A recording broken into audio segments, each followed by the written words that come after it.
छात्रों, नमस्ते छात्रों। मैं Jevin Kavita Sharma, faculty of Ayurvedic science, Jyoti Vidyapeeth women's university. 19 अब दिनांक है 19 सितंबर 2023। छात्रों, आज हम विभक्त्यार्थ के बारे में अध्ययन करेंगे। विभक्त्यार्थ वैसे तो छात्रों हम जानते हैं कि हिंदी में कारक व्याकरण में किसे कहते हैं, सुना भी है। अगर हम सर्च करें तो कारक संस्कृत में भी होते हैं। ठीक है। कारक की परिभाषा है क्रियान्वयित्वम कारकत्वम, अर्थात जो क्रिया का जनक होता है, जिसका प्रत्यक्ष संबंध होता है, उसे कारक कहा जाता है। मूल ही हम कह सकते हैं कि हम कारक की परिभाषा भी कह सकते हैं। ये संस्कृत में कारक की परिभाषा दी हुई है पाणिनि जी के द्वारा। जैसे बालक पढ़ता है, बालक लड़का पढ़ता है, बालक पढ़ती। इस वाक्य में पठती क्या है? क्रिया है। पठती क्या हो गई? इसमें क्रिया हो गई। ठीक है। उसी प्रकार से इसमें पठती क्रिया का प्रत्यक्ष संबंध किससे है? बालक से है। इसलिए इसमें बालक क्या हुआ? कर्ता हुआ। ठीक है। इसी तरीके से अपनी जो प्रैक्टिस में वाक्य में प्रयुक्त संज्ञा या सर्वनाम शब्दों के साथ क्रिया का संबंध कारक कहलाता है। जैसे बालक गच्छति, गणपते चत्वारः हस्ता, है ना। तो बालक गच्छति का अर्थ क्या हो गया? बालक जाता है। गच्छति में गम धातु, है ना। तो इसमें बाल क्या है? बालक जो है ये क्या हो गया? इसमें कर्ता हो गया। इसी तरीके से बालक पढ़ती है, ये बालक पढ़ता है। तो इसमें क्या हो गया? बालक का सीधा संबंध किससे हो गया? बालक का सीधा संबंध किससे हो गया? बालक कौन इसमें? करता है। ठीक है। फिर इसके बाद में है बालक कर्ता हो गया। कर्ता के फिर है संस्कृत में कारक के भेद। ठीक है। कारक संस्कृत व्याकरण में कारक के 6 भेद माने गए हैं। कौन से? कर्ता ने कर्म को कर्ता, कर्म, करण, संप्रदान, अधिकरण और अपादान और अधिकरण। क्रिया के साथ प्रत्यक्ष जिसका संबंध होता है उसे कारक नहीं कहा जाता है। अर्थात प्रत्यक्ष जिसका संबंध नहीं रहने के कारण, मतलब जिसका सामने संबंध नहीं रहता, उसे कारक नहीं माना जाता। संबंध और संबोधन को कारक नहीं माना गया। आज हम स्लाइड में दिखाने इसमें कारक चिन्ह भी दे रखे हैं। जैसे है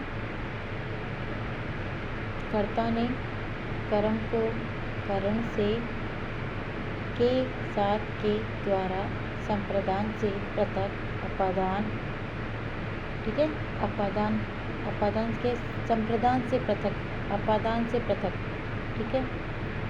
संबंध का, के की, अधिकरण में, पर, और संबोधन हे, अरे। संबोधन किसमें काम आता है? किसी को दूर से बुलाने में कार्य करता है। ठीक है। जैसे रामस्य अश्वम धावति, राम का घोड़ा दौड़ता है। ठीक है। धावती क्या हो गया? क्रिया हो गया, और इसका संबंध क्या हो गया? अश्व से न होकर के राम से हो गया। इसलिए अश्व में कर्ता कारक हुआ, रामस्य में कोई कारक नहीं हुआ। अश्व घोड़ा का संबंध राम से, इसलिए राम शब्द में षष्ठी विभक्ति हुई। अब है विभक्ति किसे कहते हैं? जिसके द्वारा कारक और विशेष वचन का बोध किया जाता है, उसे कारक कहा जाता है। ठीक है। क्रिया किसे कहते हैं? विभक्ति किसे कहते हैं? जिसके द्वारा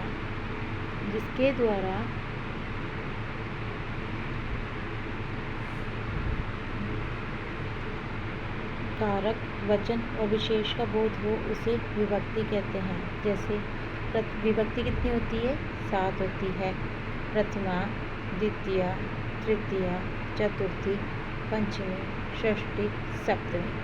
प्रत्येक विभक्ति में क्या होता है? 3 वचन भी होते हैं। कौन से? कर्ता, एक वचन, द्विवचन और बहुवचन। ठीक है। कर्ता कारक क्या होता है? जिस रूप में क्रिया कार्य करने वाले का बोध होता है वह कर्ता कारक कहलाता है। ठीक है, जैसे कर्ता कारक में प्रथमा, कर्म में द्वितीया, करण में तृतीया, संप्रदान में चतुर्थी, अपादान में पंचमी, संबंध में षष्ठी और अधिकरण में सप्तमी विभक्ति होती है। ठीक है, इसी तरीके से संस्कृत में और हिंदी में प्रथम क्या हो गया, जैसे हमने आगे वाली स्लाइड में कर्ता ने क्या हो गया, कर्ता क्या हो गया, प्रथम हो गया, कर्म क्या हो गया, द्वितीय हो गया। ठीक है, कर्ता ने कर्म को, तृतीय क्या हो गया, करण से, चतुर्थी क्या हो गया, संप्रदान को के लिए, पंचमी अपादान से, षष्ठी संबंध का के की, रा रे रे, सप्तमी क्या हो गया, अधिकरण में पर, और संबोधन क्या हो गया, प्रथम विभक्ति। ठीक है, संबोधन में क्या हो गया, प्रथम विभक्ति हो गई। उसी प्रकार से बाल गच्छति, तो बाल ने, कर्ता ने, तो यहाँ पे बाल क्या हो गया, बाल इसमें क्या हो गया, कर्ता हो गया। स्वतंत्र कर्ता कारक किसे कहा जाता है? स्वतंत्र क्रिया के संप्रदान में जो स्वतंत्र हो, क्रिया के संपादन करने में जो स्वतंत्र हो उसे कर्ता कारक कहते हैं। कर्ता कारक में प्रथम विभक्ति होती है, जैसे बाल गच्छति, तो बाल ने, बाल क्या हो गया, बाल में क्या होगी, ये प्रथम विभक्ति हो गई। ऐसे ही बालक पुस्तकम पठति, तो बालक क्या हो गया, पुस्तक पढ़ता है।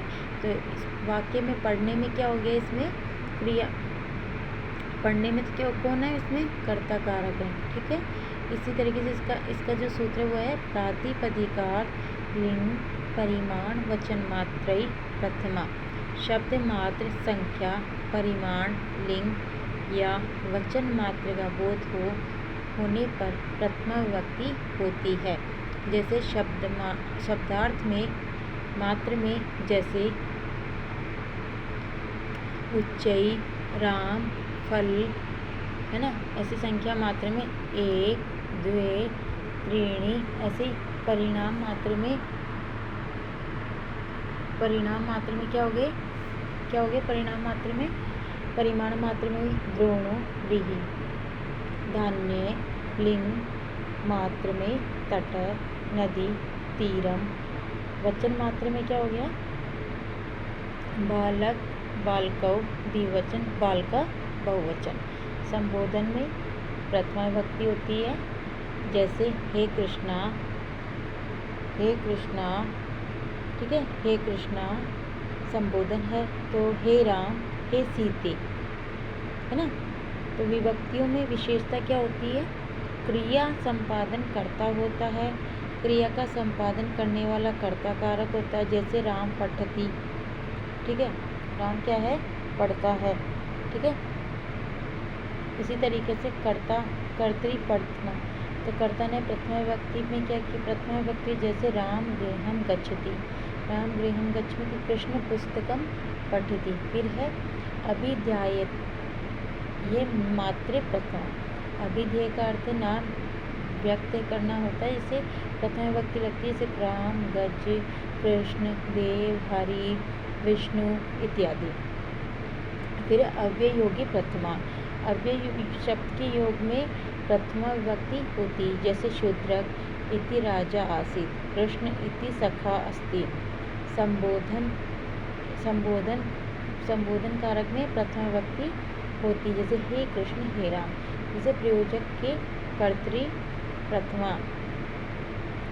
फिर प्रयोजक कर्ता में क्या होती है, प्रथमा विभक्ति होती, जैसे पुत्र में, पिता पुत्र मेघम दृश्यति, हरि भक्तम, हरि का भक्त है।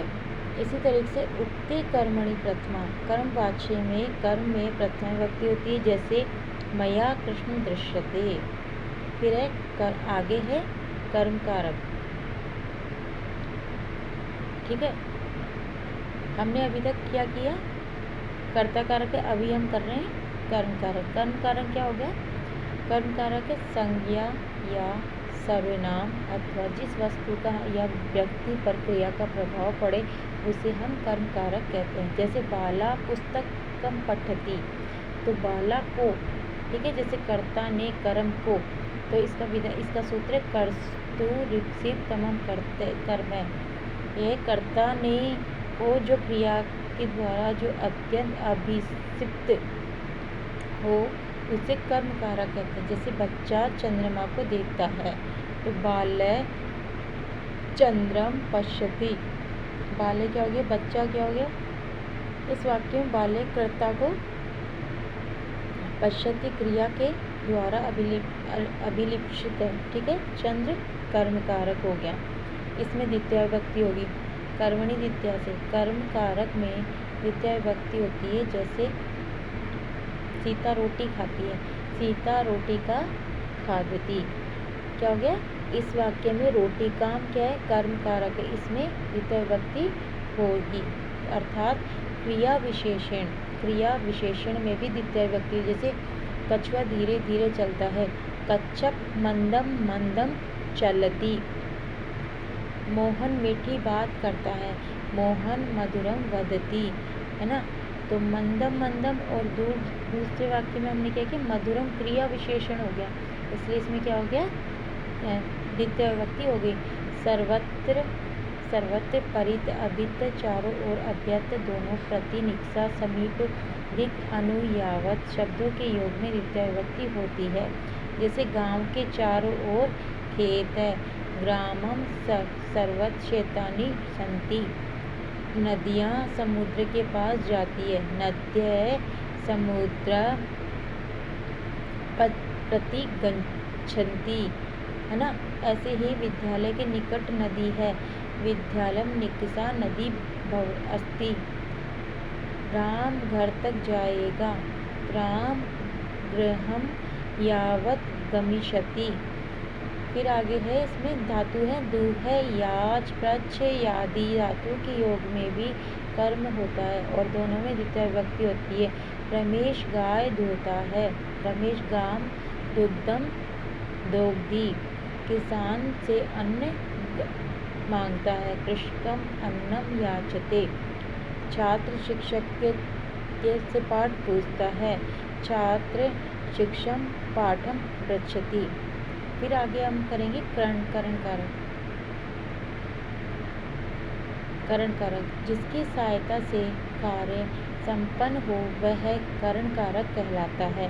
माला पुष्पे भवति, तो माला से पुष्प बनता है ना, माला के द्वारा, है ना। तो इसका विधायक सूत्र के साधक तमम करणम, क्रिया में जो अत्यंत सहायक हो, अर्थात क्रिया करने में जो अत्यंत हमारी सहायता करता है वह करण कारक कहलाता है। जैसे राधा कलम से लिखती है, राधा कलमेन लिखती, है ना। इस वाक्य में लिखना क्या हो गई, क्रिया हो गई, और सहायक कौन हो गई, कलम हो गया। फिर सूत्र इसके विभक्ति होगी, इसमें तृतीया विभक्ति होगी, कर्तु कर्णयोस् तृतीया, अनुक्त और उक्त। तो अनुक्त क्या हो गया, अनुक्त में कर्मवाच्य भाववाच्य के कर्ता में करण में तृतीय विभक्ति होती है। जैसे कर्मवाच्य में राम चंद्रमा को देखता है, रामेण चंद्र दृश्यते। भाववाच्य मदन हस्ता, मदनेन हस्यते। करण कर्म हरिण को बाण से वेदता है, मृगवाणेन वेदते, ठीक है। अब अपवर्ग तृतीया, कार्य समाप्ति या फल प्राप्ति के अर्थ में कालवाचक और मार्गवाचक शब्दों में तृतीय विभक्ति होती है। मासेन गणितम शिक्षित है, मास एक मास में गणित सीख जाता है।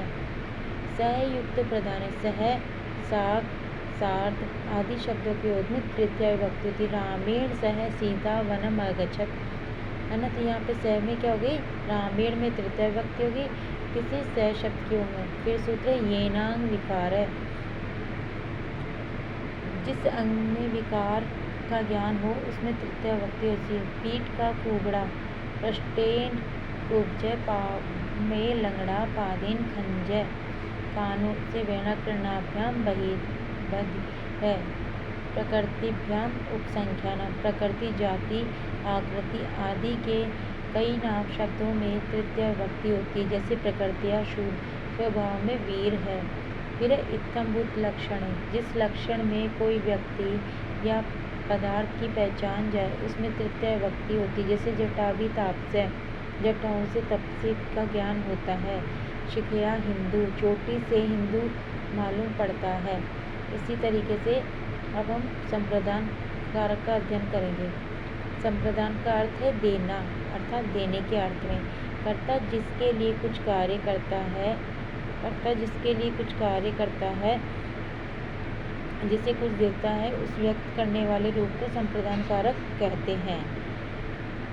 ठीक है।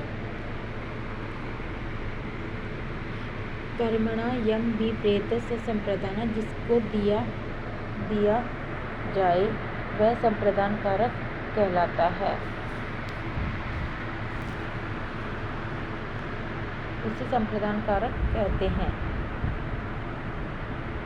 ठीक है। फिर है संप्रदान कारक क्या हो गया?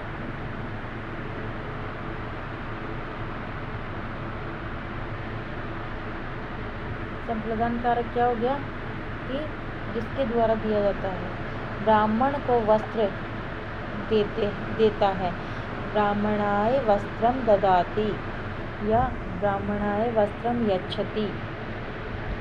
ठीक है। फिर इसमें चतुर्थी विभक्ति होगी, चतुर्थी संप्रदाने। संप्रदान कारक में चतुर्थी विभक्ति होती है, जैसे छात्र को पुस्तक देता है। नमः, स्वस्ति आदि शब्दों के योग में भी क्या हो जाता है? चतुर्थी विभक्ति होती है, जैसे राम को प्रणाम, रामाय नमः, गणेशाय नमः। रुचार्थ प्रियमाणम, रुचि धातु के अर्थ में भी क्या हो जाएगा? चतुर्थी विभक्ति होती है। बच्चे बालकाय मोदकम रोचते, बालक को लड्डू अच्छे लगते हैं। ठीक है। फिर है तुम थार्च भाव वचना चतुर्थी, अर्थात क्रियापदों के योग में क्या हो जाएगा? क्रियापदों के योग में क्या हो जाएगी? चतुर्थी विभक्ति होती है। ठीक है। फिर है नमः, स्वस्ति, सुधा। फिर है इसके बाद में अपादान कारक। अपादान कारक किस अर्थ में होता है? संज्ञा या सर्वनाम के जिस रूप में किसी वस्तु के अलग होने का बोध हो, वहाँ अपादान कारक होता है। ठीक है। धूम्रपाय अपादानम। ठीक है। धूम्रपाय अपादान, जिस निश्चित स्थान से कोई व्यक्ति वस्तु अलग हो, उसे अपादान कारक कहते हैं। अपादानी पंचमी, अर्थात अपादान में पंचमी, जिससे कोई वस्तु उत्पन्न हो, उसमें पंचमी विभक्ति होता है। गांव से बाहर जाता है, ग्रामात् बहि विद्यालय। फिर भीतार्थनाम भय हेतु, भयार्थक और रक्षार्थक धातुओं के योग में भय का जो कारण होता है उसमें पंचमी विभक्ति होती है। ठीक है। फिर है संबंध कारक। संज्ञा या सर्वनाम के जिस रूप से एक वस्तु या दूसरी वस्तु के संबंध ज्ञात हो, उसे संबंध कारक कहते हैं, जैसे का, के, की, रे। जैसे षष्ठी शेषे। षष्ठी शेषे में क्या हो जाए? कर्तादि कारकों से भिन्न शेष, अर्थात स्वाभिधि संबंध में षष्ठी विभक्ति होती है। ठीक है। फिर है गांव से दूर विद्यालय, ग्रामात् दूरम विद्यालय। ठीक है। अस्ति, विद्यालय में के समीप कुआं, विद्यालय से अंतिकम कुआं अस्ति। फिर है अधिकरण कारक। अधिकरण कारक किसे कहते हैं? जो शब्द के जिस रूप में क्रिया के स्थान के समय आधार का बोध होता है, उसे अधिकरण कारक कहते हैं। आधारो अधिकरण, क्रिया के आधार को अधिकरण कारक कहते हैं। जैसे विद्यालय में विद्यालये छात्रा पठन्ति, इस वाक्य में छात्रों का आधार विद्यालय है। ठीक है। सप्तम में अधिकरणे, अधिकरण कारक में सप्तमी विभक्ति होती है। पेड़ पर कोआ, वृक्ष काके अस्ति। ठीक है। इसी तरीके से आगे है संबंध कारक, जिससे किसी को बुलाने में सचेत करने का भाव प्रकट होता है, उसे संबोधन कारक कहते हैं। संबोधन कारक में प्रथम विभक्ति होती है, जैसे हे बाल या हे राधिका, ये इन सब में संबोधन कारक का बोध होता है। धन्यवाद। आज हमने कारक का सामान्य परिचय का अध्ययन किया।